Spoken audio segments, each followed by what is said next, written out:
A leak of 13.4 million files exposed tax abuses of the global elite. The so-called Paradise Papers name people and companies from around the globe who shelter their wealth in tax havens, a practice blamed for draining billions of dollars from national coffers. RT America's Alex Mihailovich is in Toronto with more.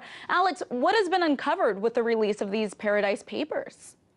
One major thing has been uncovered, and that's the fact that this offshore financial system runs deep and also runs above ground with assistance from above ground. So there's law firms, accounting firms, banks that are involved in this, that keep this thing alive, this offshore system. So that's an interesting facet of it. And when you see that, there's political players here, entertainers, sports celebrities, people across the board. So just breaking down the system itself, it's not only even people. We're talking about corporate giants that are being found out here. Apple, Uber, Nike, all of these companies trying to avoid taxes using this offshore system. So this is absolutely massive. And this leak also differs in the fact that it's not looking at one jurisdiction like the Panama Papers. We're looking at 20 jurisdictions around the world. Now, some of the major players here, we have a list for you of countries that have a lot of people that are actually involved in it.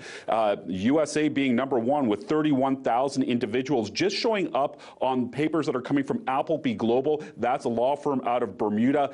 They have about 7 million out of those 13.4 million documents. So as you can see, this is not completely even uncovered yet. So that's 31,000 records coming from the States. Those are individuals and addresses that are out of the States, coming down to even Canada, where we're seeing about 3,000 people in Canada alone with either businesses or individuals that are being mentioned in these papers. So it's quite a list. U.S., U.K., Bermuda, of course, where we have this company, Cayman Islands, Hong Kong, and of course, China, and then Canada. So Canada here, when you look at it, a lot of talk up in this country because this is a tax avoidance structure, any way that you turn it. And if it's a tax avoidance structure, that means that governments are not getting the taxes that are due to them when it comes tax time. So most individuals are paying, but some people are getting away with murder, and they just happen to be some of the wealthiest people in our nations. Alex, I'm interested to know, who are some of the prominent names that were mentioned in the papers? Well, politicians to start, 120 politicians named so far, and then it goes off into, as I mentioned, entertainers and people that are in sports. Here's just a few names, running down from Wilbur Ross, the U.S. Secretary of Commerce. The Queen of England is mentioned, and we also have people like Madonna and Bono. Yes, Bono, that massive philanthropist that loves to help everybody. Well, guess what? It seems that he's been avoiding his taxes as well in one way or another.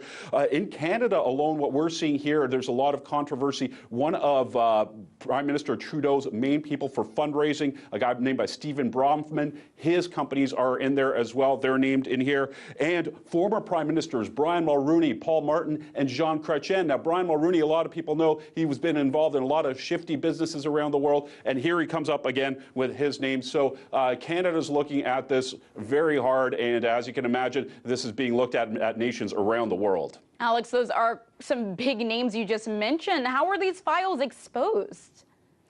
Interestingly enough, it's the same group that gave us the Panama Papers. That's the International Consortium of Investigative Journalists. Now, this is a very concerted effort. Look, 380 journalists, 96 news organizations working in 30 different languages on 6 continents. So obviously, these people are focused in bringing this stuff up. This is the 6th offshore leak since 2013, so I wouldn't be surprised if there's more coming. But this could actually have an effect that this offshore type of behavior, governments are looking at it really hard right now. This might be stopped sooner than later. All right, thank you so much, Alex. That's RT America correspondent Alex Mihailovich in Toronto.